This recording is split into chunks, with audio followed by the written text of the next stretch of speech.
اس دنیا سے زیادہ ہے آخرت کی بنسبت، کیونکہ اس قبر میں اس کا وجود یہاں رکھا گیا ہے، اس لیے ایصال ثواب بھی پہنچتا ہے، روحانی اس کو فیض بھی پہنچتا ہے، صدقہ جاریہ کے اجر اور ثواب بھی پہنچتا ہے۔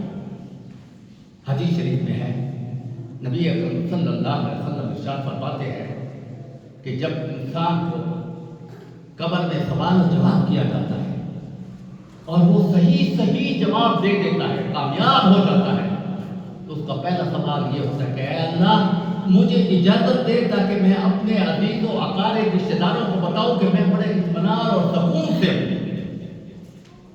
اس کی پہلی خواہش یہ ہوتی ہے حدیث شریف میں۔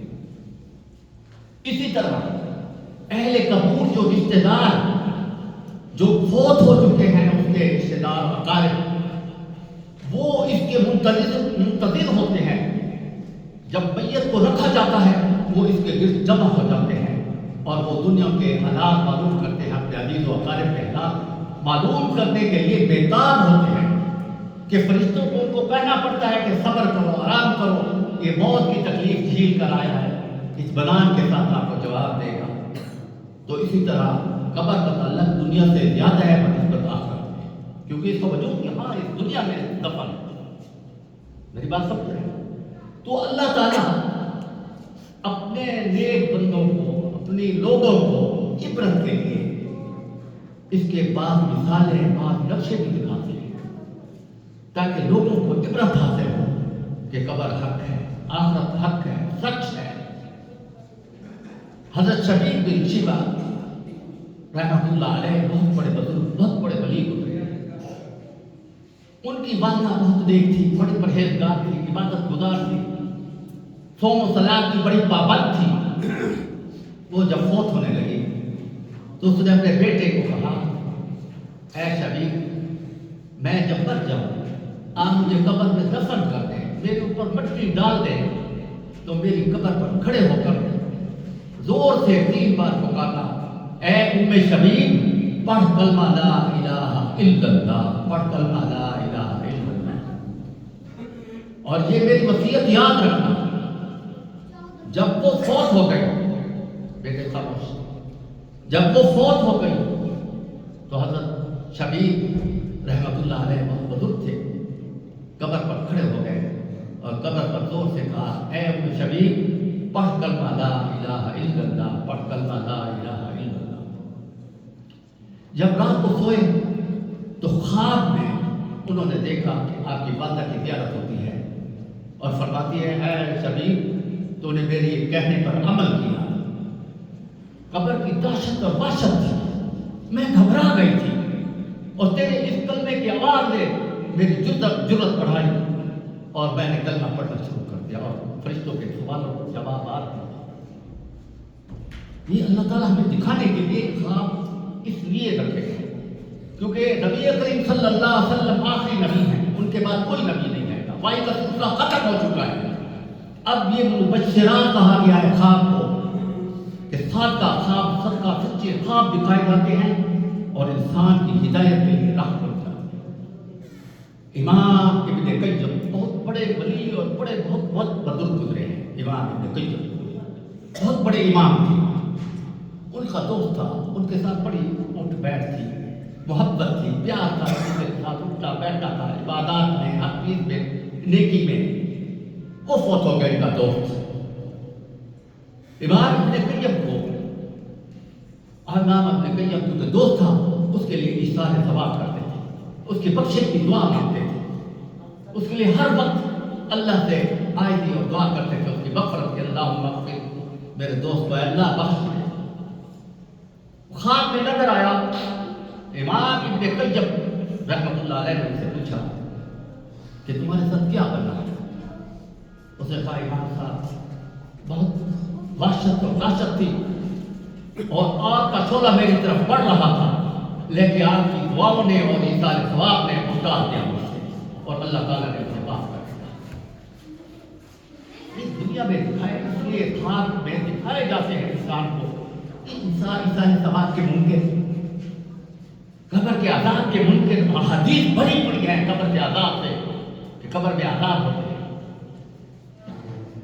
حضرت صاحب رضی اللہ تعالیٰ عنہ ایک بہت بڑے بزرگ صحابی ہیں. میں آپ کو حدیث بیان کر رہا ہوں. بعض لوگوں بڑے یہ انہوں نے انسانوں میں فتنہ اور فساد بنایا ہوا ہے. روز آئے دن نئے نئے مسائل دین کو برباد کر رہے ہیں. صرف نام نمود کے لیے لوگوں نے یہوداس وائزین کے طبقے میں جس طرح شیعوں میں ذاکر ہیں، یہ سنیوں میں اس طرف جہل وائز لوگوں کو خوش کرنے کے لیے مطلقی طور پر جھوٹ فراڈ ملاتے ہیں، احادیث کا غلط بیان کرتے ہیں. حضرت صاحب رضی اللہ تعالیٰ عنہ ایک بہت بڑے صاحب ہیں. حضرت عوف بن ثابت رضی اللہ تعالیٰ عنہ ایک بہت بڑے صاحب ہیں. ان کا دوستوں کی آپس میں بہت یارانہ تھا، دوستی تھی، تعلق تھا، کاروبار میں، ملنے جلنے میں، عبادات میں، یہ آپس میں اکٹھے ہی رہتے تھے. ایک دن حضرت صاحب رضی اللہ تعالیٰ عنہ نے کہا کہ اے عوف، ہم میں سے جو بھی پہلے فوت ہو جائے وہ اپنے مرنے کی، اپنے حالات کی، موت کے بعد حالات کی خبر ہمیں دے گا. حضرت عوف نے کہا ایسا ہوتا ہے؟ ان کا نبی صلی اللہ علیہ وسلم کا حکم ہے، ہوتا ہے. تو اس دوران میں حضرت صاحب رضی اللہ تعالیٰ عنہ فوت ہو گئے. پر یہ صحابی رسول اللہ صلی اللہ علیہ وسلم ہے، جی یہ صحابی ہے، یہ فوت ہوئے اور حد وعدہ اپنے دوست حضرت عوف رضی اللہ تعالیٰ عنہ کے خواب میں آئے. حضرت عوف نے ان سے پوچھا بھائی جان آپ پر کیا گزری؟ انہوں نے کہا اللہ تعالیٰ نے مجھے معاف کیا. صحابی تھے، نیک تھے، عمل تھے، اعمال تھے، جہاد کرتے تھے، زکات، حج، نماز، روزے کے پابند تھے، جن کو اللہ تعالیٰ نے جنت میں جنت کی بشارت دی ہے، دنیا میں جنت کی بشارت دی ہے.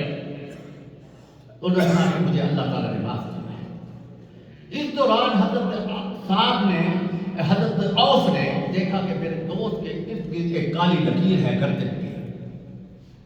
تو حضرت عوف نے حضرت صاحب سے پوچھا بھائی جان یہ لکیر کس کی ہے؟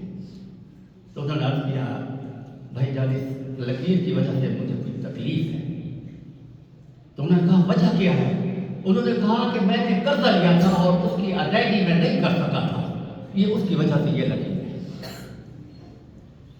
پھر انہوں نے حضرت صاحب نے کہا اے عوف اس کو خواب نہ سمجھنا، میں تمہیں وصیت کرتا ہوں میرے گھر میں جاؤ. میرے گھر میں کھوٹی پر ایک سیگ لٹکا ہوا ہے، سیگ میں نے 20 درہم میں نے قرضہ لیا تھا ایک یہودی سے، وہ اس کے اندر پڑے ہیں، وہ نکال کر اس یہودی کو پہنچا دینا. حضرت صاحب رضی اللہ، حضرت عوف رضی اللہ تعالیٰ عنہ صبح اٹھے تو فوراً حضرت صاحب کے گھر گئے تو وہاں ان کے رشتہ داروں سے، ان کے عزیز و اقارب سے ملاقات ہوئی. تو انہوں نے گلا شکوہ کیا کہ آپ کافی عرصے کے بعد آئے ہیں، آپ کا تو بڑا یارانہ تھا، بڑی دوستی تھی. تو انہوں نے اپنی وجوہات بتائی کہ میں مصروفیت کی وجہ سے آ نہ سکا. وہ کہتے اس دوران باتیں ہو رہی تھی کہ میری نظر ان کی کھوٹی پر پڑی اور وہاں پر ایک سینگ لٹکا ہوا تھا. میں فوراً اٹھا اور سینگ کو اٹھایا اور سینگ کو میں نے جب پلٹا تو اس میں سے 20 درہم کو نکلے. تو میں نے وہ 20 درہم اٹھا کر فوراً میں یہودی کے پاس گیا اور اس کو میں نے کہا حضرت صاحب نے آپ کا کوئی قرضہ دینا تھا؟ انہوں نے کہا بڑے نیک آدمی تھے، بڑے ایماندار آدمی تھے، میں ابھی ان کو معاف کرتا ہوں. آپ نے فرمایا نہیں ان کا قرضہ بتاؤ کتنے درہم؟ انہوں نے کہا 20 درہم. تو انہوں نے جب 20 درہم ان کو دیے تو اس نے کہا کہ یہ وہی 20 درہم ہے جو میں نے ان کو قرض دیے تھے، ابھی تک تم نے استعمال بھی نہیں کی. تو اللہ تعالیٰ انسانوں کے بتانے کے لیے، عبرت کے لیے یہ واقعات نیند میں بتاتے ہیں. اس کو مبشرات کہتے ہیں، حدیث شریف میں مبشرات کہا گیا، رویا فاتحہ کہا گیا. اسی طرح حضرت ثابت رضی اللہ تعالیٰ عنہ بہت بڑے بزرگ صحابی، جلیل صحابی تھے. نبی اکرم صلی اللہ علیہ وسلم نے ان کو بشارت دی تھی تمہیں شہادت ملے گی مسلمان کردار کے ساتھ جہاد کرتے ہوئے.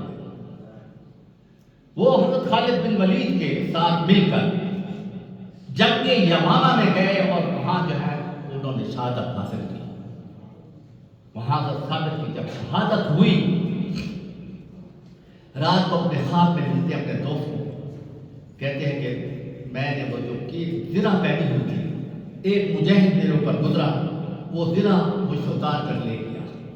وہ خالد بن ولید سے کہہ دے جو جنرل ہے، صحابی ہیں جید، جس کو سیف اللہ کا لقب رسول اللہ کریم صلی اللہ علیہ وسلم نے دیا تھا، آپ ان سے کہہ دیں کہ وہ زرہ منگوا کر اپنے پاس رکھ لیں تاکہ مجاہدین کے کام میں آئے۔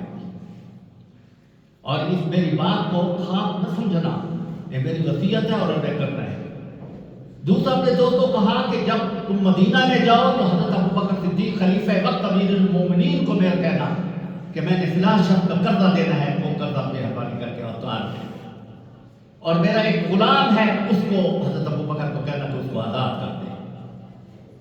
تو وہ شخص اٹھا، وہ خالد بن ولید کے پاس گئے۔ حضرت خالد بن ولید نے فوراً قاصد بھیجا اور جس آدمی نے زرہ اتاری تھی اسے زرہ منگوا کر اپنے پاس رکھ لیا۔ یہ واقعات ہے انسان کی عبرت کے لیے اللہ تعالیٰ اس دنیا میں دکھاتے ہیں۔ پھر جب مدینہ میں پہنچے تو حضرت ابوبکر صدیق کو کہا کہ آپ کو وہ یہ حضرت ثابت کہہ رہے ہیں کہ میں نے زنا کا قرض دینا ہے، وہ اتار دیں۔ حضرت ابوبکر صدیق نے وصیت پر عمل کرتے ہوئے اس کا قرض اتارا اور اس کے غلام کو آزاد کیا۔ یہ اللہ تعالیٰ دکھاتے ہیں۔ اب آزاد قبر کا انکار حدیث ہے، نبی اکرم صلی اللہ علیہ وسلم نے قبرستان سے گزرے، دیکھا تو اوپر عذاب ہو رہا ہے، کوئی بڑی وجہ سے نہیں ہو رہا کہ پیشاب کی چھینٹوں کی وہ احتیاط نہیں کرتا تھا، اس کے پر پیشاب کی چھینٹیں آتی تھی، ناپاکی کی وہ پرواہ زیادہ نہیں کرتا تھا، اس کی وجہ سے عذاب ہو رہا ہے۔ اور چغل خوری کرتا تھا، چغل خوری کی وجہ سے انسان پر عذاب قبر ہوتا ہے۔ تیسرا والدین کی نافرمانی کی وجہ سے عذاب قبر ہوتا ہے۔ چوتھا کسی کا مال نہ حق کھانے سے عذاب قبر ہوتا ہے۔ تو یہ عذاب قبر اس پر ہوتا ہے۔ تو نبی کریم صلی اللہ علیہ وسلم نے فرمایا کہ پیشاب کی چھینٹوں سے بچو تاکہ ناپاکی سے انسان بچے، کسی کی چغلی خوری نہ کرو، کسی کا حق نہ کھاؤ، اور والدین کی نافرمانی مت کرو، اس پر عذاب قبر ہوتا ہے۔ اس لیے ایک حدیث شریف میں ہے کہ قبر کو مٹی کا ڈھیر نہ سمجھو، یہ آخرت میں جنت کے باغوں میں سے ایک باغ ہے اور جہنم کے گڑھوں میں سے گڑھا ہے۔ تو اس طرح اللہ تعالیٰ نے جب انسان نے تو ختم کر جب انسان کو قبر میں رکھا جاتا ہے تو اس کے چاروں طرف سے عذاب حملہ آور ہوتا ہے، تو وہ دیکھ آدمی جب دیکھتا ہے کہ ایک خوبصورت شکل کا انسان اس کی طرف آ رہا ہے، وہ اس کو کہتے ہیں اے خوبصورت شکل والے انسان تم کون ہو اس دہشت اور وحشت میں؟ تو وہ کہتے ہیں میں تیرا نیک عمل۔ اللہ تعالیٰ وہاں بھی انسان کو خالی نہیں چھوڑتا، اس کا نیک عمل اس کے ساتھ ہوتا ہے۔ عذاب ہر طرف سے حملہ آور ہوتا ہے، جب دائیں طرف سے آتا ہے تو نماز کھڑی ہو جاتی ہے، ہاں اس آدمی کو کچھ نہ کہنا، یہ تو نمازیں اللہ کی نماز ادا کرتا تھا۔ بائیں طرف سے آتا ہے تو روزے کھڑے ہو جاتے ہیں کہ اس آدمی کو کچھ نہیں کہنا، یہ روزے دار تھا، رات کو جاگتا تھا، دن کو روزے رکھتا تھا۔ جب سر کی طرف سے عذاب آتا ہے تو جو قرآن مجید کی تلاوت کرتے ہیں، قرآن مجید پڑھتے ہیں، قرآن مجید آگے آ جاتا ہے کہ اس کو کچھ نہ کہنا، یہ تو اللہ کا نیک بندہ ہے، تلاوت قرآن مجید کرتا ہے۔ جب پاؤں کی طرف سے عذاب آتا ہے تو صدقات اور خیرات اس کو بچانے کے لیے آ جاتے ہیں کہ اللہ تعالیٰ کے نیک بندہ ہے، اس کو کچھ مت کہنا۔ تو یہ ہے حضرت عباس، میں ختم کرتا ہوں، حضرت عباس رضی اللہ تعالیٰ عنہ فرماتے ہیں کہ ہم ایک دفعہ گئے جہاد کے لیے، جا رہے تھے، ہم نے خیمہ ڈالا تو وہاں نیچے سورۃ ملک کی آواز آ رہی تھی، قبر تھی، مجھے معلوم نہیں تھا، ہم نے خیمہ اوپر لگایا ہوا تھا، وہ سورۃ ملک پڑھا۔ نبی اکرم صلی اللہ علیہ وسلم کا ارشاد گرامی ہے جو رات کو ہوتے وقت سورۃ ملک پڑھتا ہے اللہ تعالیٰ عذاب قبر سے اس کو بچاتا ہے، جو جمعے کا دن فوت ہوتا ہے اس پر عذاب قبر ڈال دیا جاتا ہے۔ تو نبی کریم صلی اللہ علیہ وسلم فرمایا کرتے تھے کہ میرا دل چاہتا ہے کہ اس سورت کو ہر آدمی یاد کر لے، اپنے بچوں کو، اپنے عزیز و اقارب کو، اپنے دوستوں کو سورت ملک یاد کراؤ تاکہ رات کو سوتے ہوئے پڑھے، اللہ تعالیٰ سے عذاب، یہ اللہ تعالیٰ سے منت سماجت کرتی ہے یہ سورت کہ اللہ اس کو معاف فرما دے، یہ میری تلاوت کرتا ہے۔ اسی طرح سورت کاف ہے، سورت کاف یہ آپ کا حکم ہے کہ جمعہ کے دن پڑھو، دجال کے فتنے سے انسان محفوظ رہتا ہے۔ میں بہت سے بتاتا لیکن ٹائم ختم ہے، میں ختم کرتا ہوں۔ اسی طرح افضل الذکر لا الہ الا اللہ ہے، اس کا ذکر کرنا نبی اکرم صلی اللہ علیہ وسلم کی حدیث مبارک ہے۔ تو جو آدمی 70,000 بار اس کو پڑھتا ہے، اس کا ذکر کرتا ہے، جواب نہیں دیتے. اب حضرت امام غزالی رحمۃ اللہ علیہ فرماتے ہیں کہ میرے پاس ایک شخص آیا، اس نے کہا کہ میں کشف قبور جانتا ہوں. کشف قبور یہ ہے کہ قبر پر بیٹھ کر مراقبہ کرتے ہیں، مراقبہ سے اللہ تعالیٰ ان پر انعام کرتا ہے. تو وہ کہتے ہیں میں نے کشف قبور جانتا ہوں. امام غزالی کہتے ہیں میں نے کہا کہ اس کا تجربہ کروں. میں اس کو قبرستان میں لے گیا. جب ہم قبرستان میں گئے، میں نے ایک آدمی کی قبر پر لے گیا، اس نے چادر ڈالی اور وہاں مراقبہ کیا. تو اس نے کہا کہ یہ کوئی اللہ کا نیک بندہ ہے، اس پر اللہ کی رحمتیں اور برکتیں برس رہی ہیں.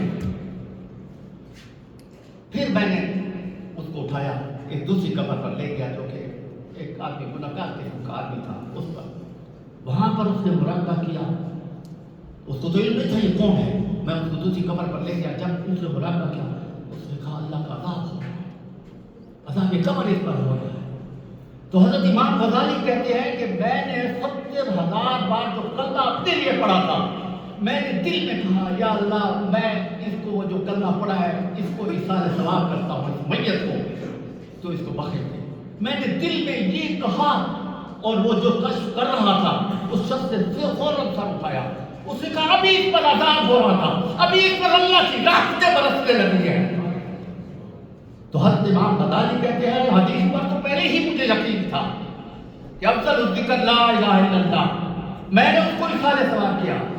یہ حدیث کو پہلے بھی میں دل سے مانتا تھا، لیکن عین الیقین ہو گیا کہ میں نے اپنی آنکھوں سے دیکھ لیا اور یہ بھی یقین ہو گیا کہ اس شخص کو کشف قبول صحیح ہے. تو آخر دعوانا الحمدللہ رب العالمین.